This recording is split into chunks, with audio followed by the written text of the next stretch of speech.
It's been a really slow winter in Utah. It's January 19th, and we have seen 2 storms at the cabin. By this time last year, we had 6 feet of snow on the ground, and right now we are praying for inches. We are starting to see the storm cycles change, and hopefully, this is a sign of the rest of the winter to come.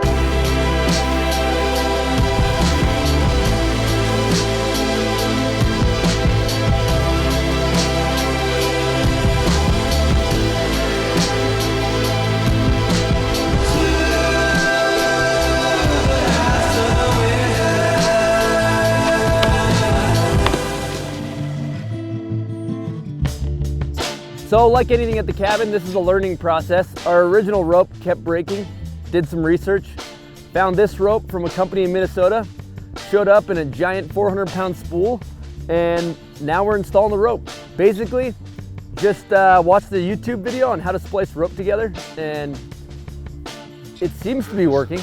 We don't really know what we're doing, but that's how we roll. It's all a learning process, but it's also science.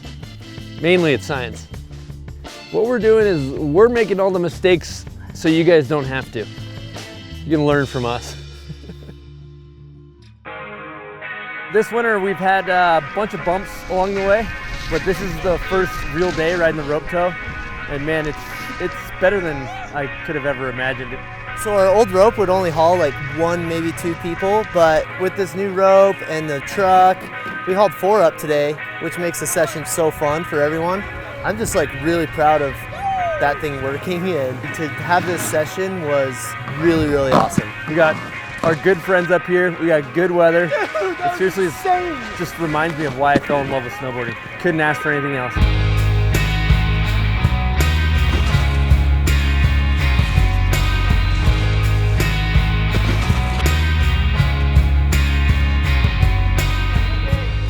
I mean, this rope tow is absolutely unreal. You can hit a couple rails and be back at the top within 10 seconds. And just again, all day.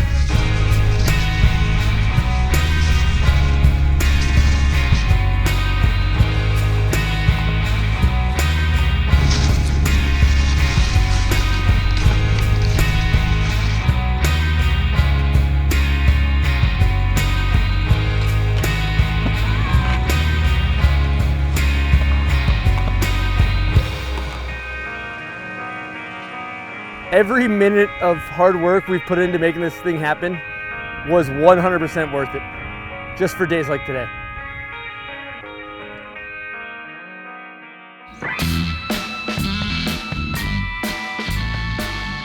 In typical ready, fire, aim fashion, Alex bought this gigantic Powder Mountain bus behind us, knowing nothing about buses, doesn't have a CDL, doesn't know how to drive it, and he's just diving in head first like he always does. I basically grew up on that bus riding Powder Mountain.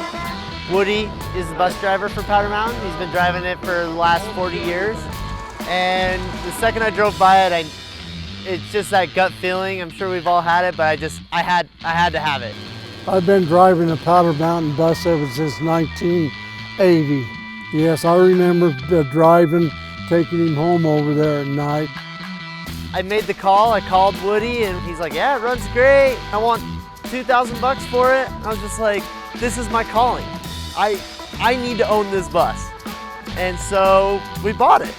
I have a million ideas running through my head, maybe a little tiny home, second living quarters at the Freedom Frontier. He's got a rough plan. It'll probably change, but I think it's gonna be amazing.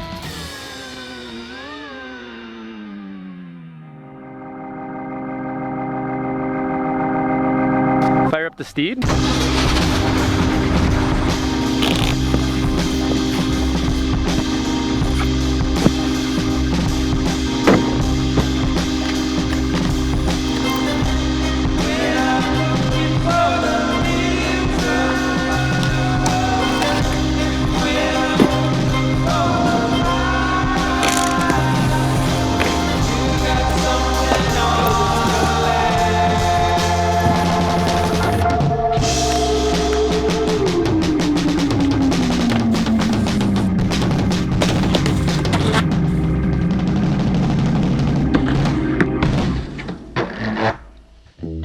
This season, we've had a record low snowfall throughout Utah. So instead of waiting around, we decided to chase the storm. We loaded up the snowmobiles and headed north on a road trip in search of powder.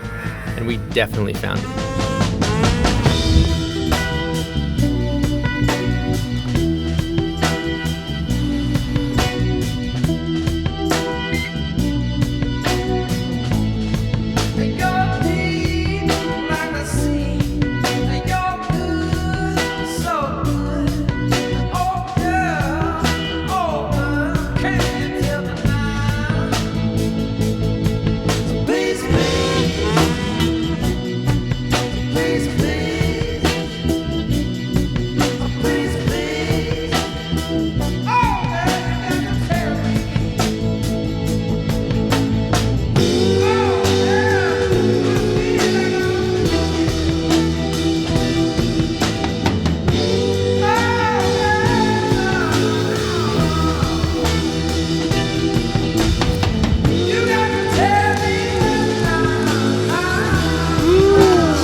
So, big day. We are picking up this gigantic bus that Alex just bought on a whim.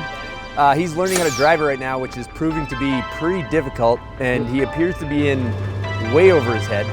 But at this point, that's pretty much standard operating procedure. Just another day at the office. 3 miles to the gallon, you hear that? We're going green over here. Gonna be any better. It's like a Prius. We're going green. You can yell at me. I'm not yelling at you, just go.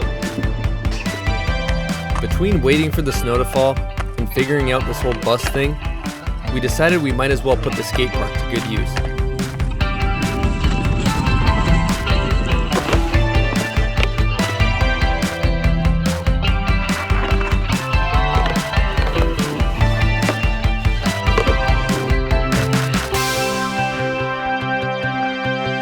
We had a plan to bring all our homies up here to cruise the Powder Mountain in the bus, have an awesome time, ride powder all day.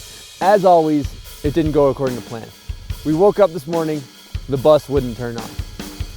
If there's one constant we've learned from working on this project, is that nothing ever goes according to plan. But you know what? We're really good at making something out of nothing. We're gonna scrape together an awesome day.